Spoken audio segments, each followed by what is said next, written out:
dhacdo aad ula yaab badan. Haweeney kooma ku jirtay muddo bilooyin ah oo ku nool magaalada Petaling ee dalka Malaysia ayaa waxay dhashay gabar yar oo caafimaadkeedu aad u wanaagsan yahay.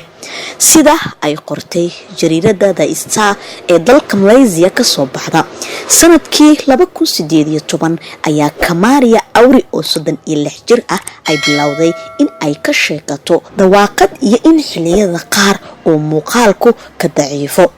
markii ay dhaqaatiirta booqatay ayaa waxaa looga daweeyay nabar dhanka maskaxda ah waxaana lagu sameeyay qalliin laakiin xilligaa wixii ka dambeeyay iyadoo xaamilo ah ayaa waxay gashay koomo December-tii hore. iyadoo ay jirto in ay koomo ku jirto ayaa ilmaha yar uu caloosheeda si dabiici ah uga koray. isbuucii 33 ee uurka ayaa dhaqaatiirtu ay ku sameeyeen qalliin ay ku dhashay gabar yar oo caafimaadkeedu taam yahay. ninka ay haweeneydani u dhaxday ayaa waxa uu yiri waxaan ku riyoonayaa in aan mar labaad arko xaaskayga oo koomada ka soo kacday waxaana aad ugu mahadcelinayaa gabadhayda oo caafimaadkeedu wanaagsan yahay sida caruurta kale caadiga ah u dhalatay.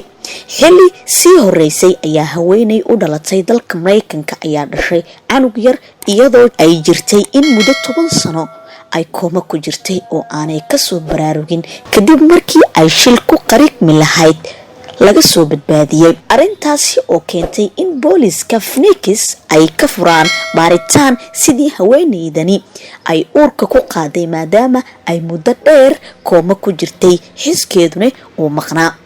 Maria Harlin